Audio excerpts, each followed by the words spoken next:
Sir मैं UPSC EPFO के APFC और ईयू एग्जाम की प्रिपरेशन कर रहा हूं, तो मुझे समझ नहीं आ रहा है कि मुझे मॉक टेस्ट कब स्टार्ट करने चाहिए देने। मुझे फुल लेंथ मॉक कब से देने चाहिए, मुझे कितने फुल लेंथ मॉक देने चाहिए, मुझे फुल लेंथ मॉक कैसे देने चाहिए, मुझे पीवाईक्यूज कैसे अटेम्प्ट करने चाहिए और कब अटेम्प्ट करने चाहिए। तो सिर्फ बहुत सारे सवाल काफी बच्चों के मन में हैं जो कि काफी सिंसियर प्रिपरेशन कर रहे हैं। तो इस वीडियो में मैं आप लोगों को बताना चाहूंगा कि भाई आप लोगों की मॉक टेस्ट को सॉल्व करने की स्ट्रेटेजी क्या होनी चाहिए, आपको कब कैसे कितने मॉक टेस्ट सॉल्व करने चाहिए। तो आप ये वीडियो एंड तक पक्का देखिएगा। लेकिन आगे बढ़ने से पहले मैं आप लोगों से रिक्वेस्ट करूंगा कि अगर आप लोग एपीएफसी और ईयू एग्जाम की प्रिपरेशन कर रहे हैं तो हमारा चैनल सब्सक्राइब करना ना भूलें।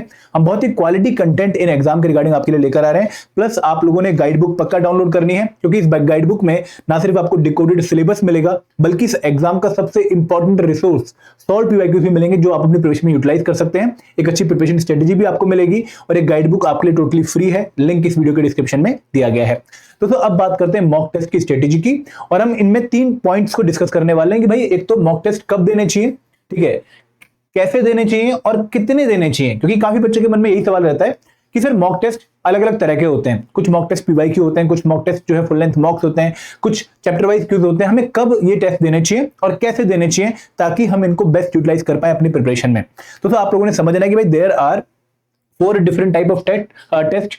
पीवाईक्यूज होते हैं, फुल लेंथ मॉक्स होते हैं, कंपोनेंट वाइज मॉक्स होते हैं, टॉपिक वाइज या फिर चैप्टर वाइज मॉक्स होते हैं, या फिर उनके पीवाईक्यूज होते हैं जिनको आपको अपनी प्रिपरेशन के दौरान अटेम्प्ट करना पड़ता है, जिनको आपको प्रैक्टिस करना पड़ता है ताकि आप अपने कुछ ऑब्जेक्टिव्स को यहां पर सिक्योर कर पाओ। तो यहां पे सबसे पहला सवाल आता है कि सर मुझे ये मॉक टेस्ट कब स्टार्ट करनी चाहिए देने। तो यहां पर दोस्तों मैं आप लोगों को बताना चाहूंगा कि जो टॉपिक वाइज और चैप्टर वाइज मॉक्स हैं वो आपके ड्यूरिंग दी प्रिपरेशन ही आप लोगों को देनी है।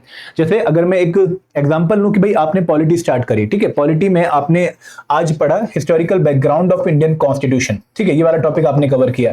तो इस टॉपिक को कवर करने के बाद आपको इस टॉपिक के ऊपर क्विज पक्का देना चाहिए। सिमिलरली फॉर एग्जांपल आपने एक टॉपिक कवर किया प्रेम्बल ऑफ इंडियन कॉन्स्टिट्यूशन, तो इस टॉपिक को कंप्लीट करने के बाद आपको इसका क्विज देना चाहिए।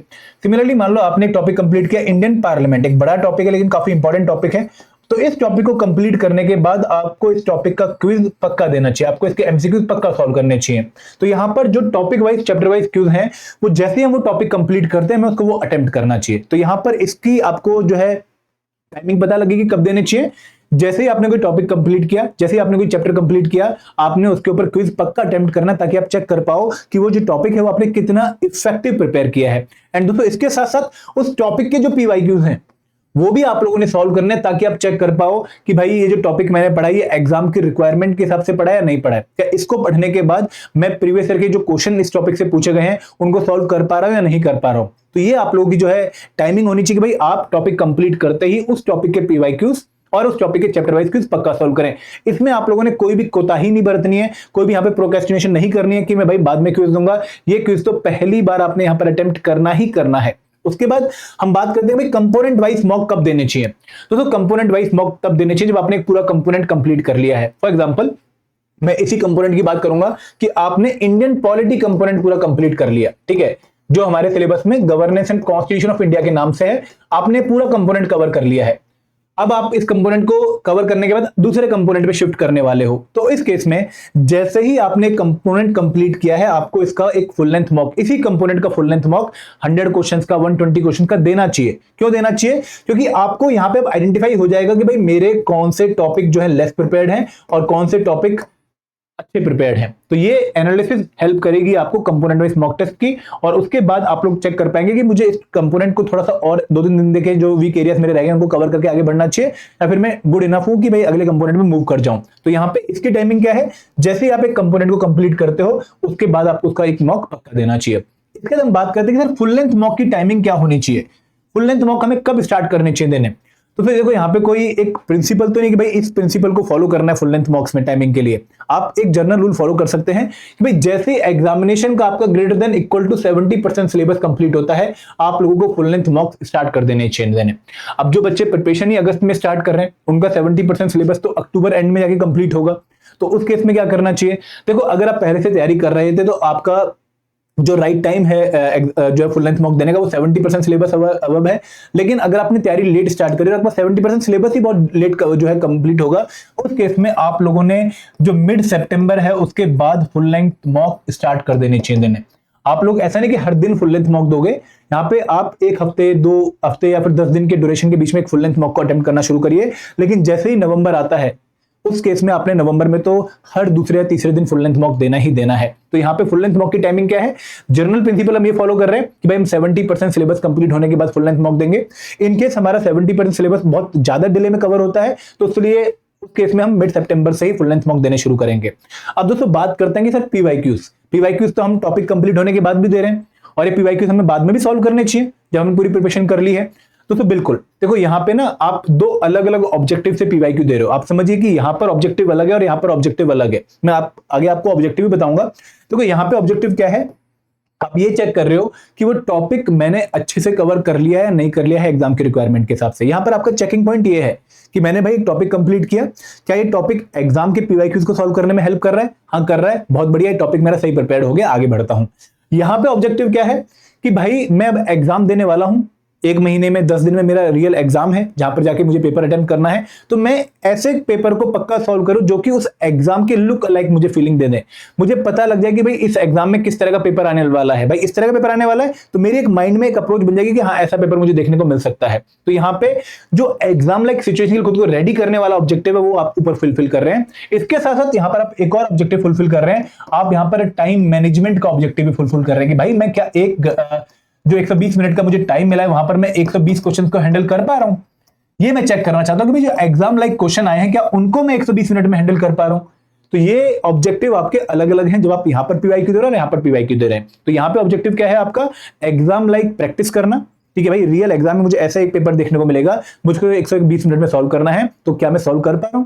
तो वो जो क्वेश्चन पूछने का स्टाइल है, क्वेश्चन पूछने का नेचर है यूपीएससी का, उससे खुद को एक्वेंट करने का ऑब्जेक्टिव आप ऊपर फुलफिल कर रहे हैं। ठीक है, तो कब देना चाहिए फुल लेंथ पीवाईक्यू?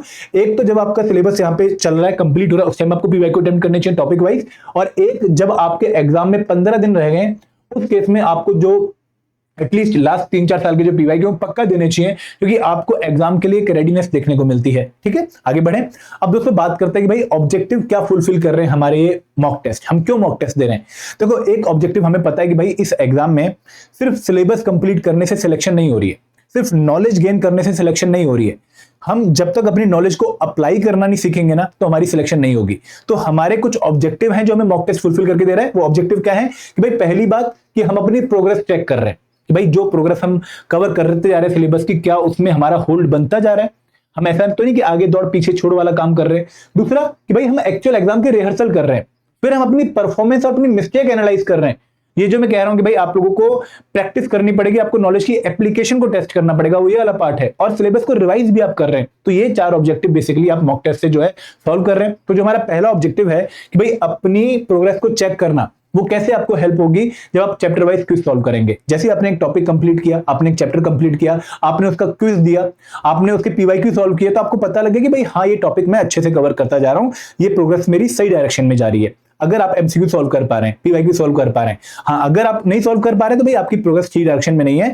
आपको कहीं ना कहीं अपने सोर्सेज को चेक करना पड़ेगा, अपनी प्रिपरेशन स्ट्रेटेजी को चेक करना पड़ेगा कि क्या मैं राइट स्ट्रेटेजी फॉलो कर रहा हूं, क्या मैं राइट सोर्स फॉलो कर रहा हूं। क्योंकि फॉर एग्जाम्पल आपने एक टॉपिक कंप्लीट किया, मैं एक एग्जांपल ले लेता हूं, जैसे आपने इंडियन आर्किटेक्चर कंप्लीट किया, आर्किटेक्चर वाला टॉपिक कंप्लीट करने के बाद जो एलोरा वाला एग्जांपल पीवाईक्यू क्वेश्चन पूछा गया था 2023 के पेपर एग्जामिनेशन में, अगर आप उसको सॉल्व नहीं कर पाए, आपको नहीं पता कि भाई वो 8th सेंचुरी में बना है या 9th सेंचुरी में बना है, आपको ये नहीं पता कि वो राष्ट्रकूटा के कौन से रूलर ने बनाया है, आपको ये नहीं पता कि वो सिंगल कट है या फिर मोनो जो है मल्टीपल के जो है रॉक्स के थ्रू बना है, आपको अगर ये नहीं पता तो भाई आपका सोर्स सही नहीं था क्योंकि आपने इस टॉपिक को ढंग से कवर नहीं किया है। एग्जाम के लिए इंपॉर्टेंट था ये टॉपिक। तो आप अपनी प्रोग्रेस को ट्रैक कर पाओगे by giving the chapter wise MCQs. उसके बाद रिहर्सल ऑफ एक्चुअल एग्जाम। देखो ये आपके 2-3 तरीके से होती है कि भाई जब भी आप कोई टेस्ट दो तो पहले तो आप एक फिक्स डेट पर ही एक टेस्ट दीजिए। ठीक है, अगर आप फुल लेंथ मॉक अटेम्प्ट करने जा रहे हैं तो फुल लेंथ मॉक आप क्यों अटेम्प्ट कर रहे हैं? भाई फुल लेंथ मॉक आप इसलिए अटेम्प्ट करें ताकि आप अपने आप को एग्जाम रेडी बना सकें। अब एग्जाम रेडी सिर्फ परफॉर्मेंस एनालाइज करके नहीं होगा, एग्जाम रेडी के बहुत सारी चीजें हैं कि भाई आपका कंटेंट कवर हो, पहला एस्पेक्ट। ठीक है, आपका जो कंटेंट है आपको रिवाइज हो, दूसरा एस्पेक्ट। तीसरा एस्पेक्ट है कि भाई आप एग्जाम की जो एंजाइटी है, एग्जाम का जो प्रेशर है, एग्जाम का जो माहौल है, उसको भी आप रिहर्स करके जाओ ताकि आप उसके लिए भी रेडी रहो। तो यहां पर आप एक फिक्स डेट को ही एग्जाम दीजिए। फुल लेंथ मॉक की बात कर रहा हूं मैं यहां पर कि भाई मैं संडे को मॉर्निंग में 9:30 से 11:30 जो कि मेरा एक्चुअल एग्जाम का टाइमिंग हो सकता है, without distraction, without having anything on the table, सिर्फ पेंसिल, ओएमआर शीट, पेन और अपने पेपर, उसके अलावा और कुछ नहीं, मैं फुल लेंथ मॉक दूंगा। मैं ऐसा माहौल क्रिएट कर दूंगा कि भाई जहां पर मुझे एक्चुअल एग्जाम वाली फीलिंग आए। मैं हर क्वेश्चन को लगाते हुए 10 बार सोचूंगा कि भाई इसका आंसर लगाऊं या ना लगाऊं। मैं वो सिचुएशन जो क्रिएट एग्जाम में होते वही सिचुएशन क्रिएट करके पेपर दूंगा, ताकि दोस्तों आप खुद को एग्जाम रेडी बना सको, not in terms of content only but also in terms of the mindset. जो माइंडसेट आप एग्जाम में लेके जाते हैं वो भी आपका यहाँ पर प्रिपेयर होता रहे। देखो यहाँ पे जब आप घर पे पेपर देते हो तो कुछ बच्चे फुल लेंथ मॉक बेड पे लेटे आराम से आंसर दे रहे होते हैं, ठीक है। पेपर में जाके उनको एक डिफरेंट माहौल देखने को मिलता है, एक प्रेशर, एंजाइटी कि भाई आप जो है एग्जाम सेंटर के बाहर खड़े हो, आपका पढ़ने का जो है नेचर नहीं है कि भाई एग्जाम से जस्ट पहले मैं पढ़ूं, लेकिन आपने देखा कि भाई बहुत सारे बच्चे डिफरेंट बुक्स लेके, डिफरेंट सोर्सेज लेके पढ़ रहे हैं। आपकी नोट्स में नजर पड़ी, अच्छा ये इंडियन पार्लियामेंट पढ़ रहा है, अरे टॉपिक तो इंपॉर्टेंट है, मैं तो नहीं पढ़ रहा हूं। वो प्रेशर हैंडल करना कि भाई कोई बात नहीं, मैं अच्छे से पढ़ के आया हूं, शायद बच्चा पहले पढ़ के नहीं आया है इसलिए भी पढ़ रहा है, मैं पहले से पढ़ के आया हूं, I have trust on my preparation. तो वो माइंडसेट रेडी कर अगर आपने कर लिया तो आपको एग्जाम में काफी अच्छी परफॉर्मेंस देखने को मिलेगी। प्लस पेपर सॉल्व करते टाइम मैनेजमेंट कि भाई हाँ मैं 9:30 बजे स्टार्ट किया हूं तो 10 बजे तक मेरा इतना पोर्शन, 10:15 तक इतना, 10:30 तक इतना, पूरा आपके मन में अंदाजा होना चाहिए, पूरी कैलकुलेटेड चीजें होनी चाहिए, तभी आप पेपर को अच्छे से डील कर पाओगे। तो ये रिहर्सल बहुत जरूरी है। फिर दोस्तों एनालाइजिंग परफॉर्मेंस एंड मिस्टेक। भाई आपने एक मॉक टेस्ट दिया, ठीक है, मॉक टेस्ट में जो है 20 क्वेश्चन थे, ठीक है, मैं चैप्टर वाइज क्विज की बात करता हूं। पहले 20 क्वेश्चन आपने दिए, आप सिर्फ 12 क्वेश्चन सॉल्व कर पाए, ठीक है। 12 क्वेश्चन के बाद आप 8 क्वेश्चन अटेम्प्ट नहीं कर पाए, आपने 20 मिनट के टाइम में ही पेपर दिया था, आपने एग्जाम का माहौल बना के ही पेपर दिया था 20 क्वेश्चन का, 20 क्वेश्चन 20 मिनट, और आप सिर्फ 12 क्वेश्चन सॉल्व कर पाए हो, 8 क्वेश्चन अटेम्प्ट नहीं कर पाए हो। तो यहां पर आप क्या एनालाइज करोगे कि भाई 8 क्वेश्चन क्यों अटेम्प्ट नहीं हुए? क्या मैं 12 क्वेश्चन में ज्यादा टाइम ले गया या फिर कोई और रीजन था? कोई और रीजन क्या था कि भाई मेरी कवरेज कंप्लीट नहीं थी, इन 8 क्वेश्चन के लिए मैंने कंटेंट पढ़ा ही नहीं था। पहले आप ये एनालाइज करोगे, भाई मैंने पढ़ा था लेकिन मैं उन टॉपिक्स में कंफ्यूज हो गया, मुझे क्लैरिटी नहीं आई उन टॉपिक्स में। फॉर एग्जांपल आपसे पूछा, मैं क्वेश्चन ले लेता हूं कि इनमें से प्रेसिडेंट ऑफ इंडिया को ओथ कौन दिलवाता है, ठीक है। वहां पे चीफ जस्टिस ऑफ इंडिया पहला ऑप्शन था, सेकंड ऑप्शन जो है वो वाइस प्रेसिडेंट ऑफ इंडिया था, थर्ड ऑफिस जो है इलेक्शन कमीशन का जो चीफ इलेक्शन कमिश्नर है वो था। ऐसे 4 ऑप्शन थे। आपको अच्छे से पता था, आपने पढ़ा भी हुआ था, लेकिन वहां पर आप कंफ्यूज हो गए। आपको लग रहा था कि यार ये तो यार election commission, chief election commissioner भी तो, क्योंकि एग्जाम तो जो इलेक्शन है प्रेसिडेंट का वो तो वही कंडक्ट करवाते हैं, चीफ जस्टिस ऑफ इंडिया भी सुना सुना सा लग रहा है, ये भी पॉसिबल हो सकता है। आप कंफ्यूज हो गए, आपको पढ़ा हुआ पोर्शन था लेकिन आपको क्लैरिटी नहीं आई है यहाँ पर, तो वो आपके जो है क्वेश्चन ना अटेम्प्ट करने की वजह हो सकता है। या फिर आपने स्पेलिंग मिस्टेक कर दी, आपसे पूछा कि भाई इनमें से कौन सी स्टेटमेंट करेक्ट नहीं है, आपको लगा करेक्ट है पूछा है और आपने आंसर गलत कर दिया। तो भाई वो मिस्टेक्स आइडेंटिफाई करो, उनको नोट डाउन करो कि भाई ये गलती थी। अगर मान लो लैक ऑफ इंफॉर्मेशन है, आपने वो टॉपिक पढ़ा नहीं, आपने उसकी एक्सप्लेनेशन पढ़ी और एक्सप्लेनेशन पढ़ने के बाद अब जो आपको एक्स्ट्रा पॉइंट मिला वो आपने अपने नोट्स में ऐड कर लिया, ताकि जब आप लास्ट टाइम नोट्स रिवाइज करोगे तो पॉइंट भी आपका रिवाइज हो जाए। अगर आपकी लैक ऑफ क्लैरिटी कंफ्यूजन थी, आपने तुरंत उसकी एक्सप्लेनेशन पढ़ी, आपको अब क्लैरिटी मिल गई कि भाई ये तो चीफ जस्टिस ऑफ इंडिया ही है, अगर वो नहीं है तो सीनियर मोस्ट जज ऑफ सुप्रीम कोर्ट होगा, अभी मुझे कभी नहीं भूलना है। तो इस तरीके से अप्रोच करना है।